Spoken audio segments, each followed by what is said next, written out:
மீன ராசி அன்பர்கள் எந்தெந்த விஷயத்தில் ஜாக்கிரதையாக இருக்கணும், எந்தெந்த விஷயத்தில் ரொம்ப காஷியஸாக இருக்கணும், எந்தெந்த விஷயத்தில் எச்சரிக்கையாக இருக்கணும். ஏறக்குறைய மூணுத்துக்கும் ஒரே அர்த்தம் தான், ஜாக்கிரதையாக இருக்கணும் அப்படின்றது தான் இல்லைங்களா. அப்போ எந்தெந்த விஷயத்தில் ஜாக்கிரதையாக இருக்கணும் அப்படின்றது தாங்க இந்த பதிவு. உங்களுக்கு ராகு கேது 12-6, இந்த 12-6 இருக்க ராகு கேது, ராகு பற்றி பெருசாக கவலைப்பட வேண்டியதில். கேத்து 6ஆம் பாவம், ருண ரோக சத்ருஸ்தானத்தில் கேத்து 6ஆம் பாவத்தில் பொதுவாக வந்து பார்த்திங்கன்னா பாவிகள் இருக்கிறது நல்லது தான்.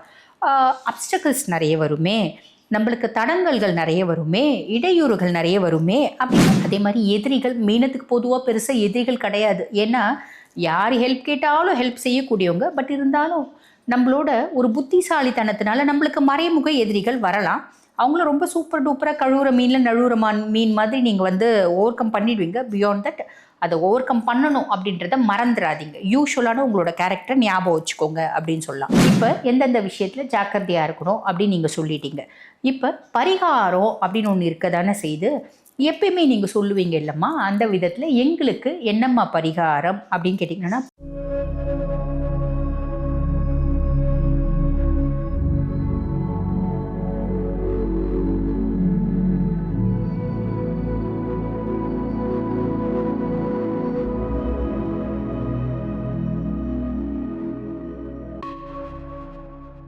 ஆன்மீக பரிகார நேயர்களுக்கு வணக்கம். நான் டாக்டர் தீபா லலன். இன்றைக்கி நம்ம என்ன டாபிக் பற்றி டிஸ்கஸ் பண்ண போகிறோம் அப்படின்னா, இது ஜூலை மாதம் இல்லைங்களா. August, September, October, November, December, இந்த 5 மாதமும் மீன ராசி அன்பர்கள் எந்தெந்த விஷயத்தில் ஜாக்கிரதையாக இருக்கணும், எந்தெந்த விஷயத்தில் ரொம்ப காஷியஸாக இருக்கணும், எந்தெந்த விஷயத்தில் எச்சரிக்கையாக இருக்கணும். ஏறக்குறைய மூணுத்துக்கும் ஒரே அர்த்தம் தான், ஜாக்கிரதையாக இருக்கணும் அப்படின்றது தான் இல்லைங்களா. அப்போ எந்தெந்த விஷயத்தில் ஜாக்கிரதையாக இருக்கணும் அப்படின்றது தாங்க இந்த பதிவு. பொதுவாக மீனம் இப்போ ஜென்ம சனியில் இருக்கீங்க அப்படின்னும் போது மீனராசி என்பர்களுக்கு ஒரு இனம் புரியாத குழப்பன்றது வரும்.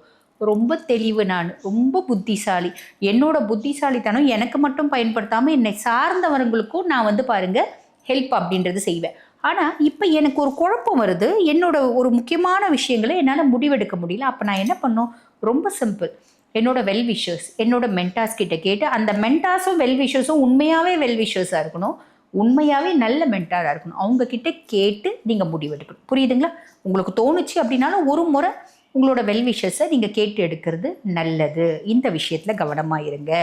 அதே மாதிரி ஜென்ம சனி காலகட்டத்தில் நமக்கு வந்து பாருங்கள் ஒரு மந்த நிலை அப்படின்றது ஏற்படும். மீனம் நல்ல உழைக்கக்கூடியவங்க, நல்ல புத்திசாலிகள், நல்ல வந்து பாருங்கள் சம்பாதிக்கணும், நல்ல கம்ஃபர்ட்டாக வாழணும் அப்படி ஆசைப்படக்கூடியவங்க தான். இந்த காலகட்டத்தில் ஒரு மந்த நிலை அப்படின்றது ஏற்படுது. மந்த நிலை அப்படின்றது எனக்கு மனதளவுலையும் எனக்கு வந்து பாருங்கள் ஒரு ஸ்லகிஷ்னஸ் இருக்குது, உடல் அளவுலேயும் ஒரு ஸ்லகிஷ்னஸ் இருக்குது. அப்போ நான் என்ன பண்ணணும், அந்த ஸ்லகிஷ்னஸை நான் ஓட்டிடணும். சனி தான் இதை ஏற்படுத்துகிறான். அப்போ நான் வந்து அவனை வந்து ஜெயிக்க விடக்கூடாது, அவனை வந்து நான் வந்து பார்த்திங்கன்னா தோற்கடிக்கணும். அப்போ நான் என்ன பண்ணணும், ரொம்ப சுறுசுறுப்பாக இருக்கணும். முதல்ல நான் எப்படி இருந்தேன் அதே மாதிரி தான் இருக்கணும் அப்படின்னு நீங்கள் உங்கள் மைண்டில் வச்சுக்கோங்க. இந்த விஷயத்தில் கவனம் அப்படின்றது வச்சுக்கோங்க. அதுக்கப்புறம் வந்து பார்த்திங்கன்னா உங்களுக்கு ராகு கேது 12-6, இந்த 12-6 இருக்க ராகு கேது, ராகு பற்றி பெருசாக கவலைப்பட வேண்டியதில். கேத்து 6ஆம் பாவம், ருண ரோக சத்ருஸ்தானத்தில் கேத்து 6ஆம் பாவத்தில் பொதுவாக வந்து பார்த்திங்கன்னா பாவிகள் இருக்கிறது நல்லது தான். அப்டக்கிள்ஸ் நிறைய வருமே, நம்மளுக்கு தடங்கல்கள் நிறைய வருமே, இடையூறுகள் நிறைய வருமே அப்படின்னா நிறைய வரும் தான். அதை நம்ம ஓவர் கம் பண்ணணும், நம்மளோட புத்திசாலித்தனத்தினால ஓவர் கம் பண்ணணும். ரொம்ப சிம்பிள். இந்த 6ஆம் பாவம் கேத்து அப்படின்னும் போது பெரிய லெவலில் கடன் வாங்கணுமா யோசிங்க, ஒரு முறைக்கு 10 முறை யோசிங்க. லோன் எல்லாம் எடுக்கணுமா, நான் வந்து பாருங்கள் ஃப்ரிட்ஜு லோனு, ஃப்ரிட்ஜு இஎம்ஐ, அதுக்கப்புறம் AC EMI, sofa EMI, car EMI, வீடு இஎம்ஐ, எல்லாத்துக்கும் இஎம்ஐ கட்டணும் அப்படின்னா கட்டலாம். மிடில் கிளாஸ் வந்து பாருங்கள் லோன் இல்லாமல் இஎம்ஐ இல்லாமல் கிடையாது. பட் பெரிய லெவலில் கடன் அப்படின்றது வேண்டாம். இந்த விஷயத்தில் ஜாக்கிரதையாக இருங்க.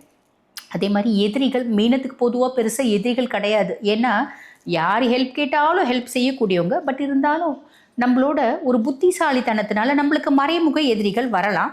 அவங்கள ரொம்ப சூப்பர் டூப்பராக கழுவுற மீனில் நழுவுற மீன் மாதிரி நீங்கள் வந்து ஓவர் கம் பண்ணிடுவீங்க. பியாண்ட் தட் அதை ஓவர் கம் பண்ணணும் அப்படின்றத மறந்துடாதீங்க. யூஸ்வலான உங்களோட கேரக்டர் ஞாபகம் வச்சுக்கோங்க அப்படின்னு சொல்லலாம். அதுக்கப்புறம் வந்து பாருங்கள் நம்மளுக்கு உடல் சார்ந்த உபாதைகள் வரத்துக்கு வாய்ப்பு உண்டு. அப்போ ரொம்ப சிம்பிளுங்க. உடல் சார்ந்த உபாதைகள் வரக்கூடாது அப்படின்னா நல்லா சாப்பிடணும், நல்லா தூங்கணும், நல்ல ரெஸ்ட் அப்படின்றது வேணும், ஓடிட்டே இருக்கணும், உட்காந்துடக்கூடாது. ரொம்ப சிம்பிள். இது மட்டும் ஃபாலோ பண்ணிக்கோங்க, பிரச்சனை இல்லை. சரிங்க. வேறு ஏதாவது காம்ப்ளிகேஷன் வருமா? குரு வந்து சுககுருவாக தான் இருக்கார், குரு நல்லது செய்வார். இருந்தாலும் குரு நல்லது செய்கிறாரு அப்படின்னும் போது நம்மளுக்கு இந்த சனியினோட பாதிப்பு கம்மியாக தெரியும். அப்போ நம்மளுக்கு சனி ஒன்றுமே பண்ண மாட்டார். சனி எனக்கு நல்லவர், சனி எனக்கு ரொம்ப ஃப்ரெண்டுப்பா, சனி தான் எனக்கு எல்லாமே அப்படின்ற மாதிரிலாம் சனியை மட்டும் தப்பு கணக்கு போட்டுக்காதீங்க. சனி தானே அப்படின்ற மாதிரி தான் அவரோட கேரக்டர் இருக்கும். புரியுதுங்களா? அவர் வந்து தயவு தாட்சணை இதெல்லாம் பார்க்க மாட்டார். ஆனால் சுய ஜாதகத்தை சூப்பர் டூப்பராக நல்லது செய்யக்கூடிய பொசிஷன்லேயே இருந்தாலும் கோச்சார பிரகாரம் அவர் எந்த பாவத்துக்கு வந்திருக்காரோ, என்ன செய்யணும்னு அவருக்கு விதிக்கப்பட்டிருக்கோ அதை எல்லளவும் குறையாமல் செய்வார். அதுதான் சனி. ஞாபகம் வச்சுக்கோங்க. புரியுதுங்களா? சரி, இப்போ சுய ஜாதகத்தில் சனி உச்சமாகவே இருக்காருன்னு கூட வச்சுக்கோங்களேன். அவர் கோச்சார பிரகாரம் ஜென்ம சனியாக வராரு அப்படின் போது அவருக்கு ஜென்ம சனியாக வந்தால் என்னென்ன கெடுபலன்களை கொடுப்பாரோ அது கொடுத்தே தீர்வார். புரியுதுங்களா? ரொம்ப சிம்பிள். அப்போ சனி என் ஃப்ரெண்டு, சனி எனக்கு ரொம்ப பிடிக்கும். இன்ஃபேக்ட் எனக்கும் சனி ரொம்ப பிடிக்கும். இருந்தாலும் என்ன பண்ண முடியும்? அவரை வந்து பெருசாக வந்து அவர் நல்லது செய்வார் நம்மளால நினச்சிக்க முடியாது இல்லைங்களா? அவர் கெடுக்கணும் அப்படின்போது கண்டிப்பாக கெடுப்பார். சிவனை வழிபாடு பண்ணும்போது கெடுக்க மாட்டார். யார் ஒருத்தர் சிவனை வழிபாடு பண்ணுறாங்களோ அப்போ சனியினோட கை அவங்கள ஆசீர்வாதம் பண்ணுறதுக்கு தான் இருக்குமே தவிர குடுமையை பிடிக்கிறதுக்கு இருக்காது. ஆனால் அதுலேயும் ஒரு எக்ஸப்ஷன்ஸ் உண்டு. என்ன அப்படின்னா, நான் பயங்கர சிவபக்தி, என்ன சனியினால் ஒன்றுமே பண்ண முடியாது அப்படின்னு நம்ம ரொம்ப ஆணவம் கொண்டோம் அப்படின்னா மண்டையிலே நடுமண்டையிலே நச்சுன்னு ஒன்று கொடுப்பார். அதுவும் ஞாபகம் வச்சுக்கோங்க. சரி, ஓகே. இப்போ எந்தெந்த விஷயத்தில் ஜாக்கிரதையாக இருக்கணும் அப்படின்னு நீங்கள் சொல்லிட்டீங்க.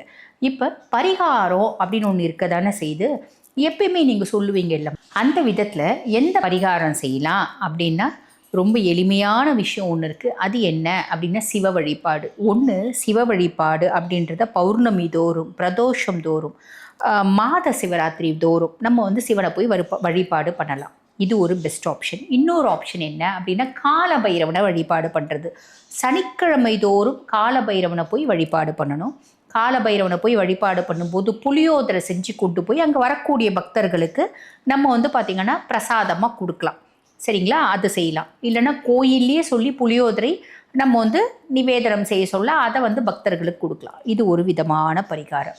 அதுக்கும் மேலே சனியை பிரீத்தி பண்ணுறதுக்கு இன்னும் நிறைய விஷயங்கள் இருக்குது. என்ன அப்படின்னா, மீனராசி அன்பர்கள் உங்களுக்கு பிடிச்சமான ஒரு பரிகாரம் என்ன அப்படின்னா சேரிட்டி. 4 பேருக்கு உதவுறது. அதாவது நம்ம வந்து பார்த்திங்கன்னா இந்த அனாதை ஆசிரமம், முதியோர் இல்லம், இந்த மாதிரி இடங்களுக்கு போயிட்டு நம்ம நிதியுதவி அப்படின்னு கொடுக்கறது. நிதியுதவி அப்படின்னா கோடிக்கணக்காக கொடுக்கணும், லட்சக்கணக்காக கொடுக்கணுன்றது இல்லை. உங்களுக்கு இருக்குன்னா நீங்கள் அப்படி கூட கொடுங்க, பிரச்சனை இல்லை. சேரிட்டியில் சனி மகிழ்வான். யாருக்காவது தானம் கொடுக்கும்போது சனியினோட மனசு அவ்வளோ சந்தோஷம் அடையும், நல்லது செய்வான் அப்படின்னு அர்த்தம். முடவர்களுக்கு நம்ம உணவு கொடுக்குறோம், துணி கொடுக்குறோம் அப்படின்னும் போது அவன் ரொம்ப சந்தோஷம் அடைவான், நல்லது செய்வான். இப்போ முதியோர் இல்லத்துக்கு போகிறீங்க, இல்லை அநாத ஆசிரமத்துக்கு போகிறீங்க, ஆதரவற்ற இல்லங்களுக்கு போகிறீங்க, அங்கெல்லாம் போகிறீங்க. ஆதரவற்ற முதியோர் இல்லங்கள் இருக்குது இல்லைங்களா? மனநல குன்றிய மையங்கள் இருக்குது. அந்த மையங்கள்லாம் வச்சு நடத்தாங்களா? எங்கெல்லாம் போகிறீங்க அப்படின்னா ஒரு நேரம் உணவு அப்படின்றது கொடுக்கலாம். இப்போ காலையில் போய் சிற்றுண்டி கேட்டோம்மா 5000 ரூபாய் கேட்குறாங்க, 10,000 ரூபாய் கேட்குறாங்க. எங்களால் அவ்வளோ செய்ய முடியல. அதில் 500 ரூபாய் கொடுங்க. காலையில் நீங்கள் டிஃபன் போடுறீங்க இல்லைங்களா? அதில் என்னோட பங்காக இருக்கட்டும் இந்த 500 ரூபாய் அப்படின்னு கொடுங்க. அதில் சனி பிரீத்தி ஆகும்.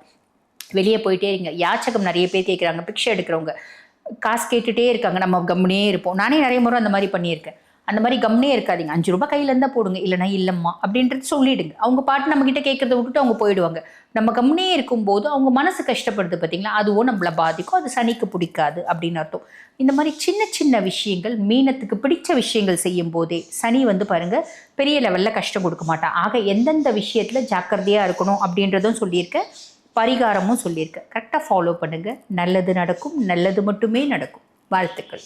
இவ்வளோ நேரம் வந்து பார்த்திங்கன்னா கோச்சார பலன்கள் நம்ம ஒவ்வொரு ராசிக்கும் பார்த்தோம். இதை பார்த்துட்டு இருக்கோங்க. என்னோட சுய ஜாதகத்தையும் நான் பரிசீலனை பண்ணிக்கணும், சில முக்கியமான விஷயங்களை முடிவெடுக்கும் தருணத்தில் இருக்கேன் அப்படின்னாலும் இல்லைங்க, இன் ஜென்ரல் நான் என்னோட பிற்காலம், அதாவது இனி வரும் காலம் எப்படி இருக்கும் என் லைஃப்னு தெரிஞ்சுக்கணும் அப்படின்னாலும் நான் பேசிகிட்டு இருக்கும்போது எங்களோட வாட்ஸ்அப் நம்பர் கொடுத்துருப்பாங்க. அந்த வாட்ஸ்அப் நம்பருக்கு கால் பண்ணி அப்பாயின்மெண்ட் ஃபிக்ஸ் பண்ணி என்கிட்ட பேசிக்கலாம். தேங்க்யூ.